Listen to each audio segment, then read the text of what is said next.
नमस्कार, मी अभिजित खांडकेकर सनसनाटी गुन्ह्यांच्या शृंखलेत तुम्हा सगळ्यांचं स्वागत करतो। आपण पाहत आहात क्रिमिनल्स, चाहूल गुन्हेगारांची। जगातलं सर्वात सुंदर नातं कुठलं असेल तर ते आई आणि मुलाचं। या नात्याची सुरुवात खरं तर आईच्या गर्भातूनच होते, पण कुठल्याही कारणामुळे जर या आईला आणि मुलाला वेगळं राहावं लागलं तर ना आई जगू शकेल ना मुलगा।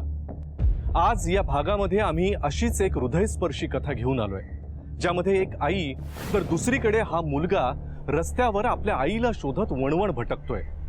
या दोन्ही घटनांमध्ये काही परस्पर कनेक्शन आहे का? आई मुलाची ही नेमकी गोष्ट काय आहे, चला पाहूया।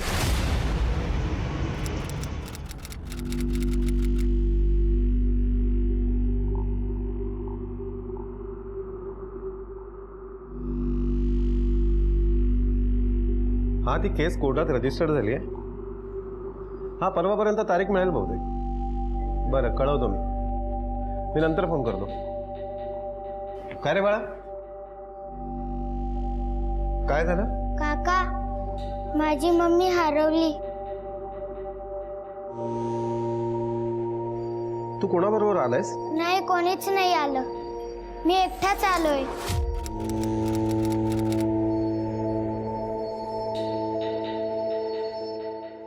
बाळा, नाव काय तुझं? श्लोक। तुझी मम्मी कधीपासून हरवली आहे? 2 वर्ष आधी, जेव्हा मी लहान होतो। आता किती वर्षाचा आहेस तू? 12 वर्षाचा। 12? म्हणजे तू 10 वर्षाचा असताना तुझी मम्मी हरवली। हो बरं, पप्पांचा फोन नंबर लक्षात आहे तुला? हो। सांग। 8044। सर, ही श्लोकची मम्मी नाही आहे।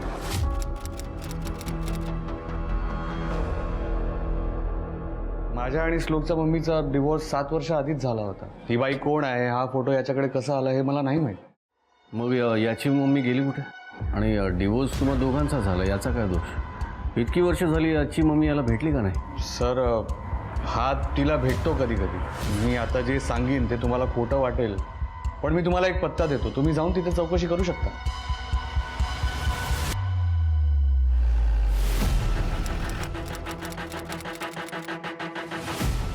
आम्हाला अर्चना म्हात्रे यांच्याशी एका केस संदर्भात बोलायचं आहे, भेटू शकतो त्यांना? ठीक आहे सर। वैभव, हा बोला। यांना अर्चना म्हात्रेंच्या वॉर्डमध्ये घेऊन जा। या सर। थँक्यू। अर्चना, रडू नका, मी 1 तासाने येतो। पाटील, हे यांची औषधं दे। बरं डॉक्टर, मला ना काहीतरी बोलायचं आहे। मी नीट वागेन, मी कोणावर नाही आरडाओरडा करणार, पण माझ्या बाळाकडे जाऊन जर ना तो वाढ बघते। मी पाय पडते, मी तुमच्या पाय पडते, पण मला जाऊ दे, जाऊ दे, जाऊ दे। अजून थोड्या दिवसाचा प्रश्न, मी तुला डिस्चार्ज देईन। नाही, आता जाऊया ना, वाढ आम्हाला अर्चनाला काही प्रश्न विचारायचे एका केस संदर्भात, आम्ही विचारू शकतो त्यांना? मला प्रश्न विचारायचे हा। शाळा मुलीसारखे बसले, मला विचारा ना, सगळे प्रश्न विचारा, मी सगळ्यांची छान उत्तर देईन। पण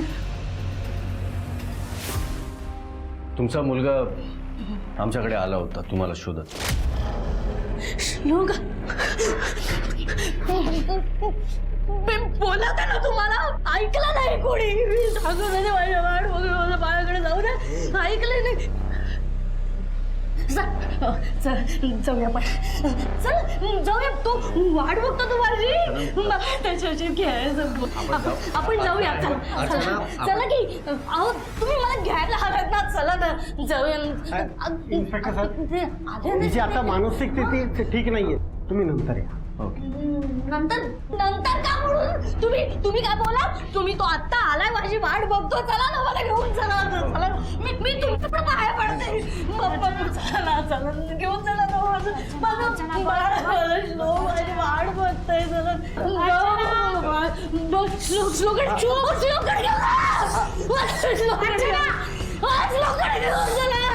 तुला कळत नाही का? अक्कल नाही का तुला? मम्मी मम्मी मारू नका. उठ बाळा. Sorry sorry sorry. बघ बघ बाळा, तुला मला मारायचं नव्हतं. बस बस. हे बघ, शांत बस. बघ हे बघ, तुझ्यावर हात उचलला. हे बघ माझी गोष्ट आहे. तू ना तुझ्या मम्मीला विसरून जा. तुला सांगितलं होतं, आठवतं ना मी तुला सांगितलं होतं की तुझ्या मम्मीने तुझ्याबरोबर काय केलं होतं ते? हां, अरे उद्या मम्मीने तुझं बरं वाईट केलं तर माझं काय होणार सांग ना. मी तुझ्याशिवाय नाही जगू शकणार रे बाळा. तुम्ही खोटं बोलताय. ती अर्चना माझी मम्मी नाहीये. अरे तीच तुझी मम्मी आहे. नाही, सविता मम्मीच माझी आई आहे. मी आईच्या खूप गोष्टी वाचल्या आहेत. आई कधीच तिच्या मुलांना मारत नाही. हे बघ बाळा, गोष्टीत आणि खरं आयुष्यात खूप फरक असतो. तू ना तुझ्या अभ्यासाकडे लक्ष दे, ठीक आहे? या पोलिसांच्या भानकडे तू पडू नकोस. अरे उद्या उठून खोट्या केसमध्ये त्या लोकांनी मला जेलमध्ये टाकलं तर तुझं काय होणार सांग ना मला. नाही, मी पोलीस काकांकडे जाणारच. मला सविता मम्मीला भेटायचं आहे. मारा मला, मारा मारा मारा मारा. तुम्ही किती मारलं तरी मी रडणार नाही. मी पोलीस काकांकडे जाणारच, कारण मला सविता मम्मीला शोधायचं आहे.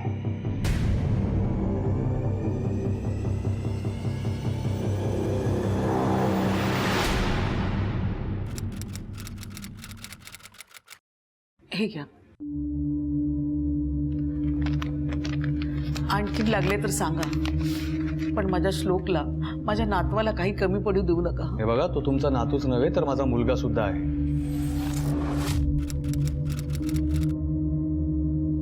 आणि मी त्याची काळजी कशी घेतोय ना हे जर का बघायचं असेल तर तुम्ही माझ्या घरी कधीही येऊ शकता. येतो मी.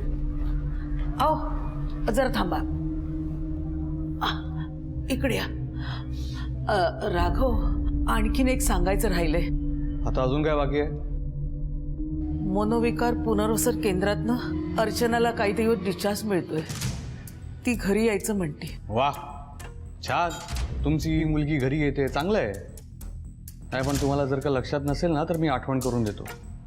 आमच्या दोघांचा घटस्फोट झालाय, कळलं ना? अहो पण ती श्लोकची आई आहे, तिला त्याच्याबरोबर राहू दे ना थोडे दिवस. आणि उद्या जर का तिने श्लोक बरोबर काही केलं तर? मागे तिने श्लोकचा जीव घ्यायचा प्रयत्न केला होता. हे बघा, उगाच माझं तोंड उघडायला लावू नका. येतो मी. आओ आओ आओ थांबा. ऐकू आई.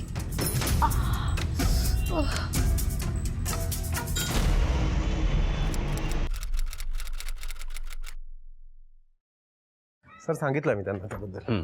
गुड. अरे श्लोक, ये. काय झालं बाळा, तू परत का आलास? काका, माझ्या मम्मीचा फोटो तुमच्याकडेच राहिला होता. प्लीज द्या ना तो फोटो मला. माझ्याकडे तेवढाच एक फोटो आहे. अरे बाळा, नाही कोणी द्यावं लागेल त्याला फोटो आपल्याला. मी देतो, ये बाळा. तू काही खाल्लंयस का?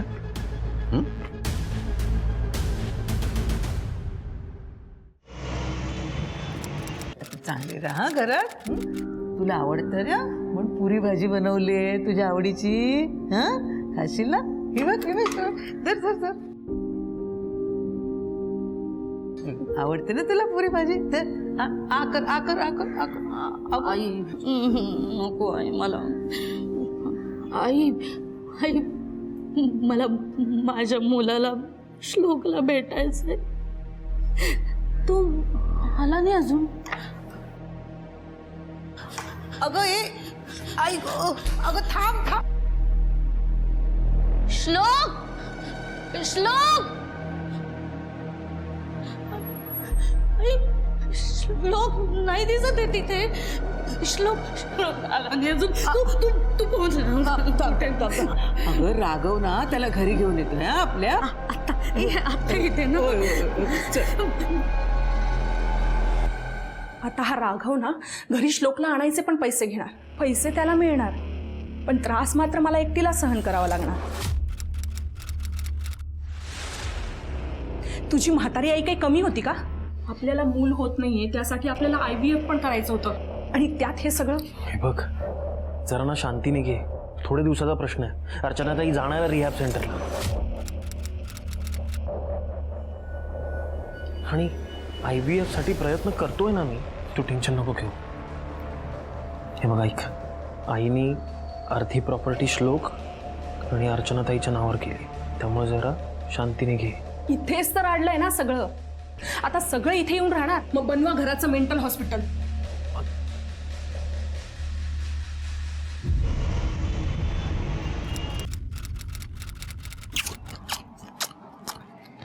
थँक्यू पोलीस काका, तुम्ही मला माझ्या मम्मीचा फोटो परत दिला. थँक्यू.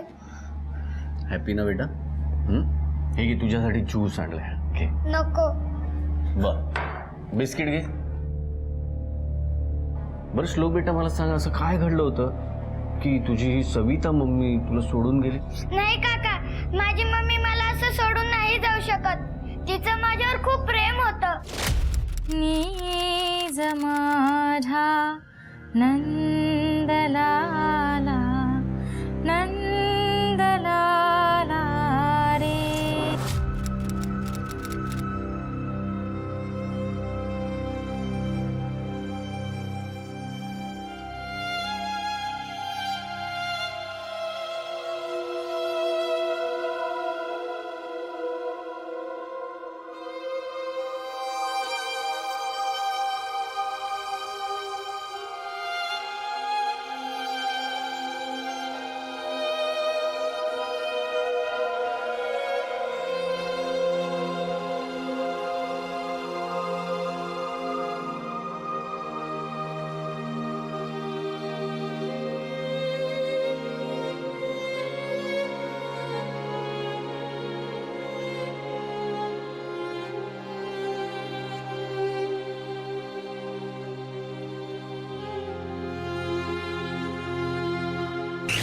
काका प्लीज तुम्ही माझी कंप्लेंट लिहून घ्या ना आणि माझ्या मम्मीला शोधून आणा ना प्लीज. हे बघ श्लोक बेटा, आपण नक्की शोधूया तुझ्या मम्मीला. बस तू बस, नीट बस. बरं मला सांग, तुझ्या बाबांचं आणि सविता मम्मीचं कधी भांडण झालं होतं? श्लोक, तू तू परत इथे आलास? हां, थँक्यू थँक्यू थँक्यू इन्स्पेक्टर. तुम्ही मला फोन केला नसता तर मी याला कुठे शोधत बसलो असतो. चल काकांना थँक्यू म्हण आणि आपण निघूया. ओके चल. एक मिनिट, मला तुम्हाला काही विचारायचं आहे. असं काय घडलं होतं राघव की तुमच्या मिसेसना रिहॅब सेंटरमध्ये ॲडमिट करावं लागलं? लग्न झाल्यानंतर ह्याची आई काही दिवसानंतर सतत डिप्रेशनमध्ये असायची. तिने एकदा मला आणि ह्याला मारायचा सुद्धा प्रयत्न केला होता. डॉक्टरांना दाखवलं तेव्हा समजलं की तिला डिप्रेशनचा आजार आहे. आणि मग तो आजार इतका वाढत गेला की तिचं मानसिक संतुलन बिघडलं. आणि म्हणून मी तिला डिवोर्स दिला. आणि मग तिच्या माहेरच्यांनी तिला रिहॅब सेंटरमध्ये घातलं. पण मग हा श्लोक सविता नावाच्या बाईला मम्मी का म्हणतोय? सर ह्याचं पण डोकं फिरलं याच्या आईसारखं. चला सर मी येतो. मला याला याच्या आईकडे घेऊन जायचं. तिला आज डिस्चार्ज मिळाला आहे. हां येतो.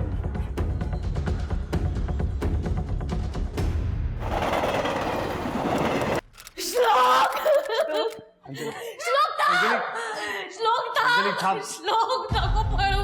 हे श्लोक श्लोक श्लोक, अरे ये ना बाहेर ये. श्लोक, अरे मी आई आहे तुझी आई. ये ना माझ्यासोबत. हे श्लोक ये ना रे. हे बघ तू नाही ना येत, मम्मीच येते. माझी गोष्ट आहे. श्लोक काय नाही करतात तो. श्लोक थांब. अरे श्लोक अरे थांब. अरे श्लोक थांब, जाऊ नको. अरे बेटा ये ना. हे श्लोक घाबरतो यार तुला. श्लोक श्लोक श्लोक दार उघड. श्लोक दार उघड. अरे प्लीज मागे वा. प्लीज मागे वा. प्लीज मी हात जोडतोय. मागे वा प्लीज. अर्चना बोलाव ना प्लीज. इकडे. प्लीज त्याला भेट. सर हा श्लोक त्याची सविता मम्मी हरवल्याची तक्रार घेऊन सारखा पोलीस स्टेशनला येतोय. काय वाटतं तुम्हाला, त्याच्या बोलण्यात काही तथ्य असेल? नायकोडी, एखादी काल्पनिक गोष्ट तुम्ही उभी करून सांगाल तर ती तुम्ही डिटेलमध्ये नाही सांगू शकणार. पण हा श्लोक त्याच्या सविता मम्मीबद्दलची स्टोरी अगदी डिटेलमध्ये सांगतोय.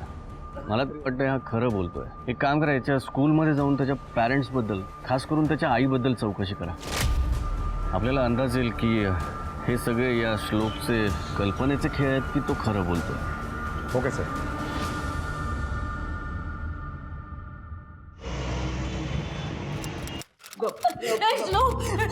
अजिबात नाही. लाभ अजिबात नाही. मी तुम्हाला आधीच सांगितलं होतं की श्लोक अजूनही अर्चनाला घाबरतो. पण नाही, तुम्हाला तुमच्या मुलीची चिंता. राघव, मग त्याला तसं समजाव ना. पैसे कशाचे घेतोयस तू? मी पैसे श्लोकला इथे घेऊन यायचे घेतले होते आणि ते मी घेऊन आलो सुद्धा. पण तुम्ही बघितलं ना इथे काय प्रकरण घडलं ते? या बाईचा तमाशा बघितला ना? मी काय नाही तमाशा केला, मी तर त्याला काय पण नाही त्रास दिला. तू बघितलं ना आई, तू पण बघितलं की रे? मी नाही काय केलं. श्लोक ये, श्लोक. अजिबात नाही, अजिबात नाही. अजून थोडा वेळ माझ्या बाळाला इथे ठेवलं असतं ना तर देव जाणं काय झालं असतं त्याचं. चल श्लोक आपल्या घरी.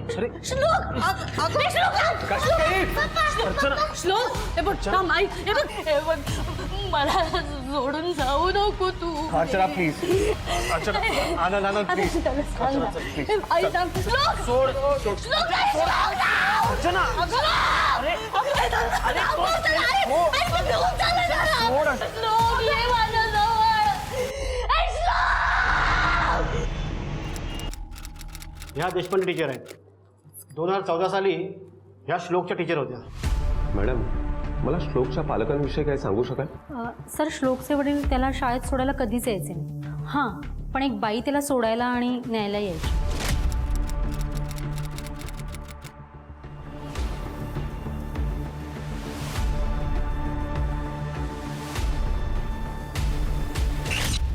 त्यावेळेस आम्हाला वाटलं की ती श्लोकची आई आहे, पण मग अचानक तिने श्लोकसोबत यायचं बंदच केलं. मग श्लोकला शाळेत न्यायला किंवा सोडायला कोण यायचं? त्याचे वडील यायचे, पण सर त्यानंतर श्लोक खूप उदास आणि अबोल राहू लागला होता. श्लोकशी याविषयी तुम्ही कधी बोलला होता किंवा त्याने स्वतःहून तुम्हाला काही सांगितलं होतं? हो सर, मी 2-3दा प्रयत्न करून बघितले, पण तो खूप गप्प असायचा.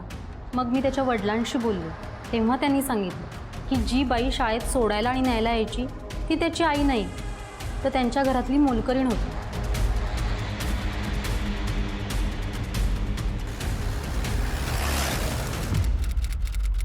अरे हो, आठवली.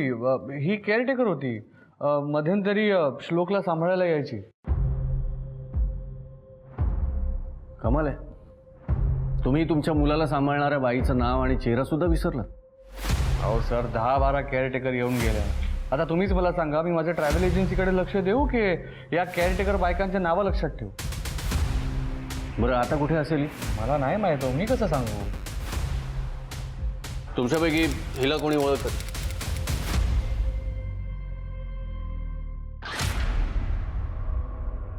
नाही, अर्चनाचा डिवोर्स झाल्यापासून राघवच्या घरी जाणं येणं बंद झालं होतं आमचं. तोच श्लोकला घेऊन आमच्या घरी यायचा. ठीक आहे, अजून काही माहिती लागली तर पुन्हा येऊ. नायकोडी, यांना सविताचा फोटो दाखवल्यानंतर त्यांच्या चेहऱ्यावरचे एक्सप्रेशन्स बघितले? हो सर, मी सुद्धा नोटीस केलं. श्लोकच्या सविता मम्मीचं रहस्य यांच्याकडेच लपलेलं असणार. मला तर वाटतंय ते रहस्य सविता बरोबर घडलेल्या गुन्ह्यासंदर्भातच असू शकतं. कोणता गुन्हा असू शकतो सर? कदाचित या सविताचा खून झाला असावा. नायकोडी, मागच्या 4-5 वर्षात 20 ते 30 वर्षाच्या बाईंच्या ज्या डेड बॉडीज आपल्याला संपूर्ण महाराष्ट्रात सापडल्या त्यांच्या जरा डिटेल्स काढा. Okay sir. चला.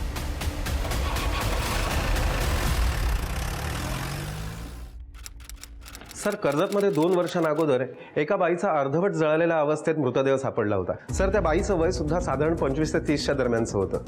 बॉडी कोणीच क्लेम केली नव्हती आणि कोणीच मिसिंग कंप्लेंट पण केली नव्हती. म्हणून त्या बाईचे नंतर अंत्यसंस्कार करण्यात आले. सर, आणि त्या बाईच्या हातावर सविता नावाचा टॅटू होता.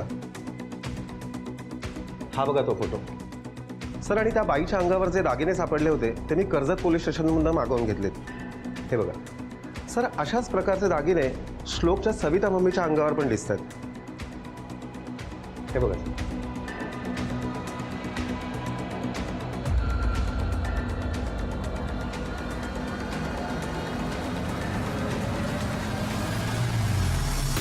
हो सर, तुम्हाला एक डेड बॉडी काय सापडली? तुम्ही माझ्या मागेच लागलात. नाही, मी मान्य करतो ती बाई माझ्या घरी केअरटेकर म्हणून होती, पण मी तिला का मारेन? तू नेहमीच ना खोटं बोलत आलायस आमच्याशी, समजलं ना? आणि जे काय घडलंय ते तूच सांगू शकतो. तर सांग पटकन, का मारलं सविताला? काहीही बोलताय सर तुम्ही. आणि सर, तुम्ही जे काही बोलताय त्याचा पुरावा आहे का तुमच्याकडे? नाही ना? तर कशाला माझ्या मागे हात धुवून लागलाय? ठीक आहे, आता पुरावे मिळाल्यानंतरच तुमचा पाहुणचार करू, वेगळ्या पद्धतीने.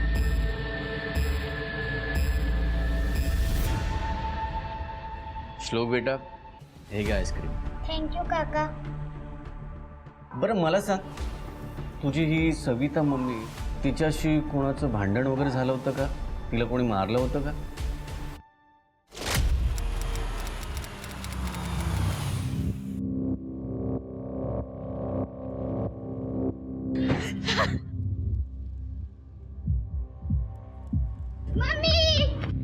श्लोक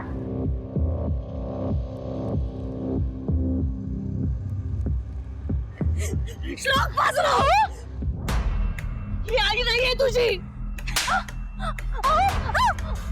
काय मी हॉस्पिटल मध्ये काय केलंय त्याला मुलगा समजायला लागलीस? माझ्यापासून हिसकावून घेतीस? सोडणार नाही मी तुला, कळलं? अगं काय करतेस?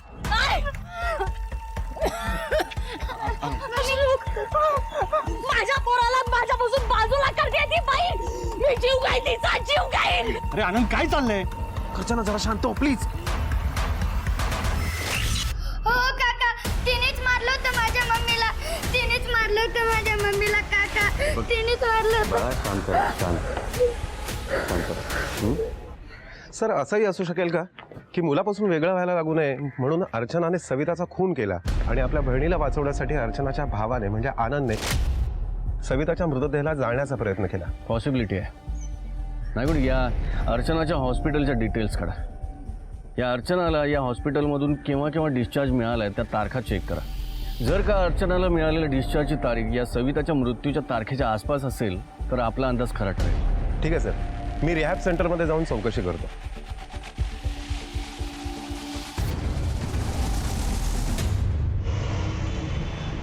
अर्चना, आनंद, अर्चना, ऐक अर्चना, ऐक अरे अरे टेरेसवर आहात का तुम्ही? अर्चना,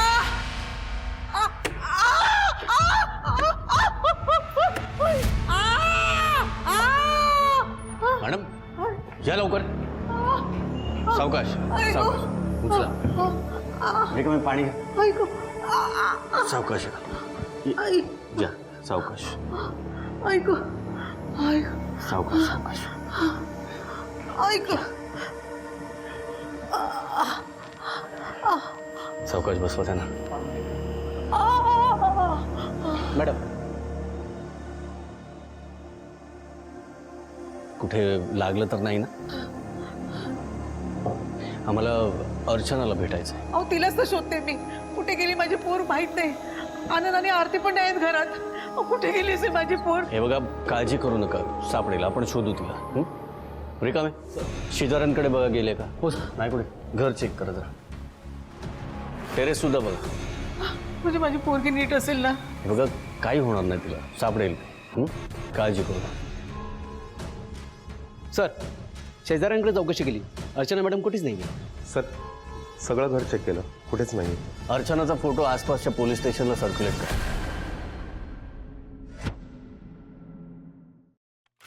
तुम्ही सविताला ओळखत नाही असं खोटं का बोललात? श्लोकने आम्हाला सगळं सांगितलंय. अर्चना आणि सविता एकमेकांना ओळखत होत्या. श्लोक सविताला मम्मी म्हणायचा म्हणून एकदा चिडून अर्चनाने तिच्यावर हल्ला सुद्धा केला होता. होय साहेब, मुलीसाठी मी खोटं बोलले. म्हणजे सविताचा खून अर्चनाने तर नाही ना केला? नाही सर, अर्चना कोणाचा खून करू शकणार नाही. माहिती आहे आम्हाला. अर्चनाने सविताचा खून नाही केला, कारण ज्या दिवशी सविताचा खून झाला त्या दिवशी अर्चना रिहॅब सेंटरमध्ये होती. पण असंही असू शकतं ना की अर्चनाला तिचा मुलगा आणि नवरा परत मिळावा म्हणून श्लोक आणि राघव यांच्या आयुष्यातून सविताला हटवण्यासाठी सविताचा खून तुम्हीच तर नाही ना केला?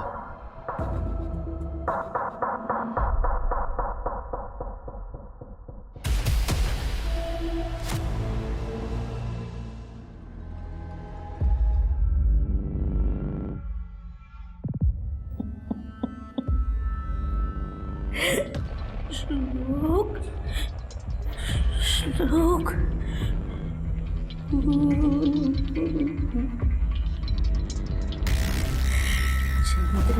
झोपला.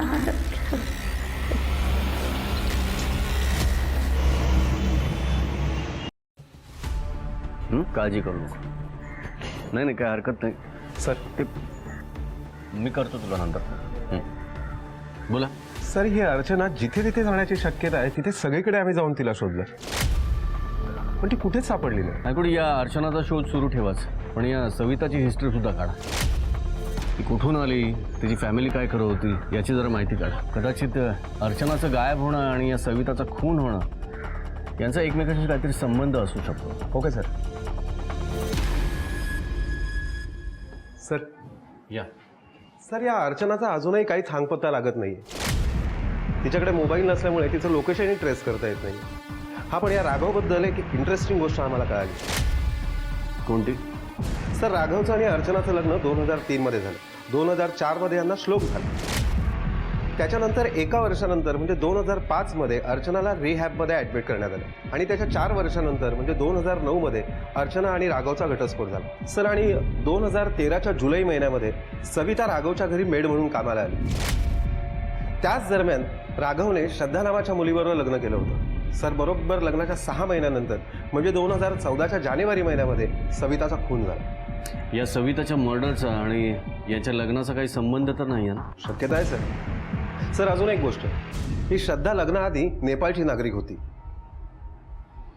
असेल, खूप लोक करतात असं. पण प्रश्न हा आहे की राघवने आपल्यापासून दुसरं लग्न झालंय हे लपवलं असणारच, हे कन्फर्म. पण प्रश्न हा आहे की अर्चनाच्या घरच्यांनी राघवने दुसरं लग्न केलंय हे का लपवून ठेवलं असेल? आपण एक काम करूया, या राघवला सुद्धा तिथेच बोलवून घ्या. Okay sir.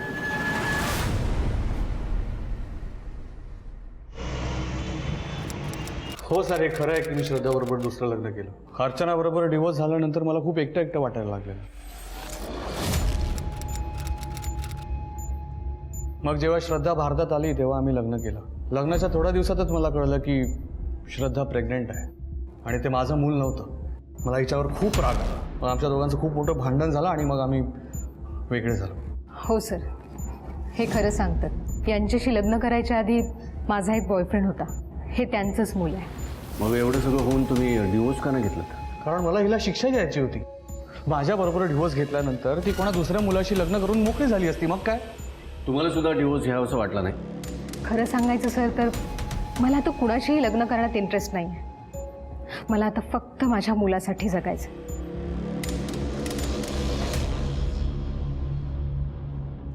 सर, तुम्हाला काय वाटतं, राघव आणि श्रद्धा यांच्या बोलण्यात कितपत सत्यता आहे?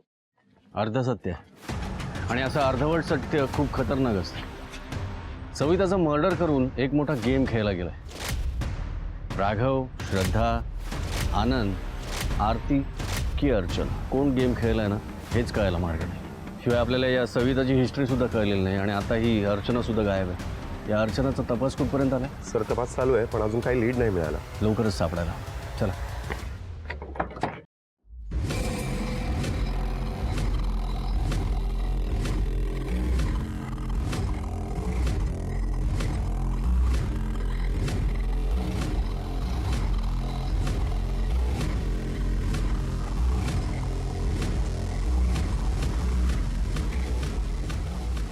श्लोक श्लोक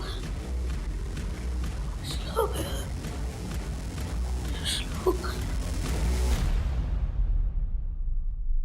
सर, आम्ही अर्चनाच्या घराच्या आजूबाजूचे CCTV फुटेज चेक केले. त्यात एक व्हिडिओ सापडलाय. कोणता दाखव? हे बघा सर.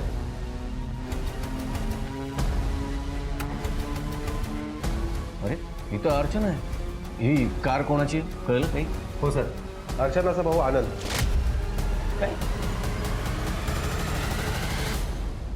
अर्चनाच्या या किडनॅपिंग मागे नक्की काय रहस्य होतं? अर्चनाचा भाऊ आनंद याने जर किडनॅपिंग केलं होतं तर नक्की का, कशासाठी?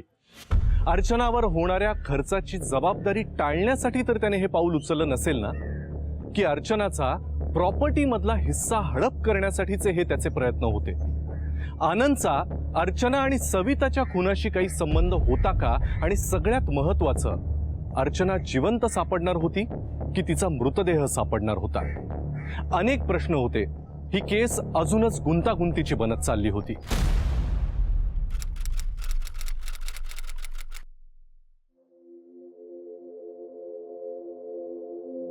आनंद बंद जागेत राहिल्यामुळे तिला प्रचंड शॉक बसलाय.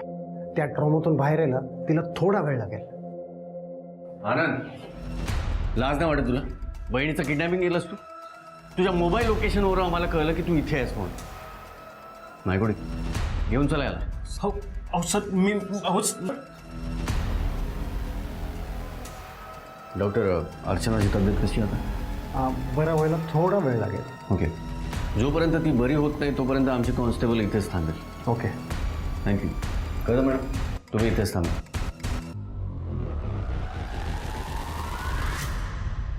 हो साहेब, प्लीज माझ्यावर विश्वास ठेवा. अर्चनाला नुकसान पोचवायचा माझा काही हेतू नव्हता. मी तर तिला माझ्या बायकोपासून वाचवण्याचा प्रयत्न करत होतो. हो सर, माझी बायको आरती अर्चनाला विष देऊन मारणार होती. अर्चना सेफ राहावी म्हणून मी तिला आमच्या गोडाऊनमध्ये ठेवलं होतं. म्हणजे तुझ्या बोलण्यावर आम्ही विश्वास ठेवायचा? हो साहेब, मी खोटं का बोलेन? आणि मला एक सांगा ना, जर अर्चनाला मारायचंच असतं तर तिला हॉस्पिटलमध्ये कशाला घेऊन आलो असतो? साहेब, मी बायको, आई आणि बहीण याच्यामध्ये भरडला गेलोय सर. कसं बसं आयुष्य बॅलन्स करण्याचा प्रयत्न करतोय. पण साहेब, मी पण कंटाळलोय आता या सगळ्याला. ठीक आहे, रिकामा याला घेऊन जा. बायकोडी, लक्ष ठेवा याच्यावर एवढ्यात विश्वास ठेवता नाही येणार. याच्या बायकोला बोलवलं ना? हो सर, येतच असेल.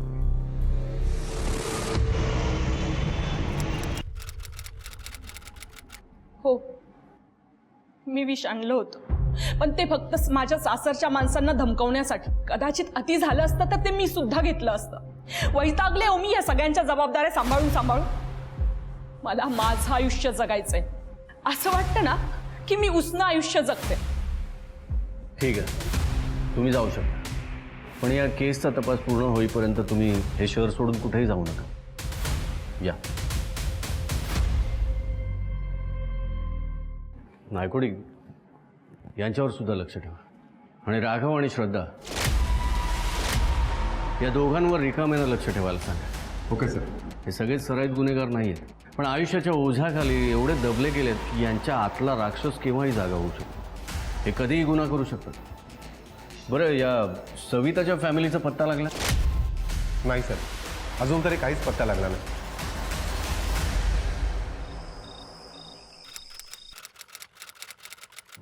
हे बघ, रिलॅक्स, सगळं नीट होईल. Trust me.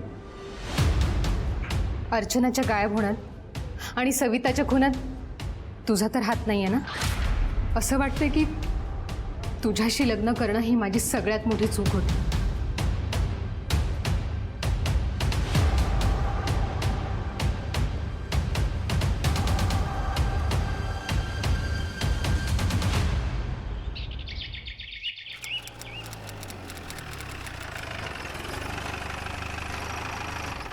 सर, या श्रद्धाबद्दल एक इन्फॉर्मेशन मिळाली आहे.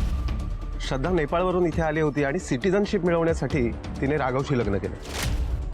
सर, आणि या राघवबद्दल पण एक इंटरेस्टिंग गोष्ट समोर आली आहे. मी सिव्हिल कोर्टात जाऊन गेल्या 10 वर्षांचे रेकॉर्ड काढले तेव्हा कळलं की या राघवने अशा प्रकारची जवळपास 17 लग्न केली होती. काय?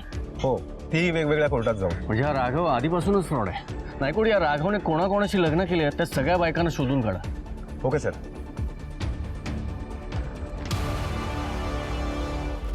क्या करती सर, सिटीजनशिप चाहिए थी इसलिए इससे शादी करनी पड़ी.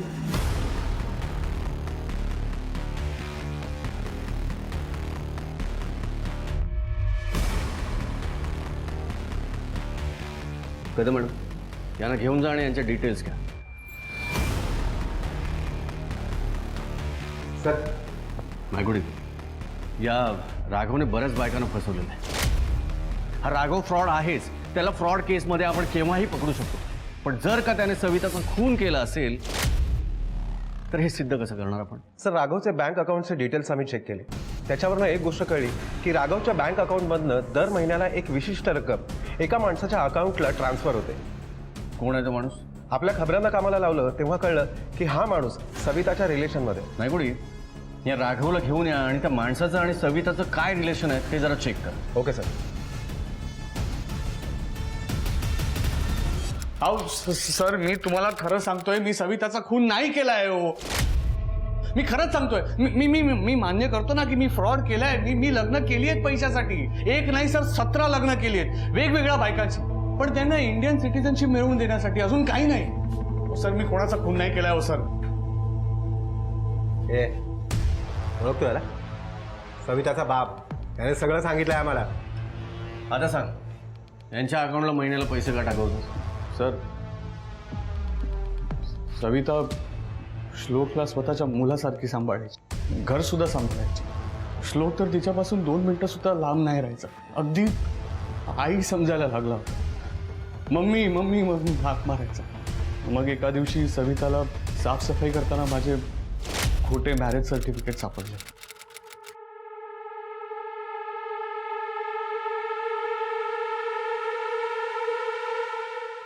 हे काय नाही ग, हे ते काय नाही ग, तू तू काळजी नको करूस. तुमच्यासारख्या लालची आणि क्रिमिनल माणसासोबत राहून ना तर श्लोकचं आयुष्य धोक्यात येईल. पोलिसांना सगळं सांगणार आहे आणि श्लोकला तुमच्यासोबत अजिबात राहू देणार नाहीये मी. अगं ऐक ऐक ऐक ऐक ऐक, हे बघ हे सगळं मी सोडलंय का? श्लोक माझं आयुष्य आहे का आता? तू का माझं आणि त्याचं आयुष्य बर्बाद करतेस? तुमचं आयुष्य तुम्ही बर्बाद केलंच आहे, पण श्लोकचं आयुष्य मी बर्बाद होऊ देणार नाही. म्हणजे तू नाही ऐकणार का आता? नाही, सोडा मला. आणि मग मी कर्जतला जाऊन त्याची बॉडी जाळून टाकली.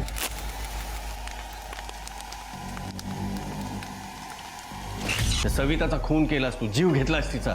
तिचं म्हणणं खरं होतं. तुझ्यासारख्या माणसासोबत तुझ्या मुलाचं आयुष्य सुद्धा बर्बाद झालं असतं, पण आता नाही होणार. लक्षात घ्या, अति लालसे पोटी नेहमीच माणसं स्वतःचा सर्वनाश करून घेतात आणि त्यातनं तयार होतात ते क्रिमिनल्स. आणि हे क्रिमिनल्स स्वतःच्या हातांनी स्वतःचंच कुटुंब उद्ध्वस्त करतात. हे असे राघव आपल्या आजूबाजूला बरेच फिरतायत, त्यामुळे त्यांच्यापासून सावध राहा.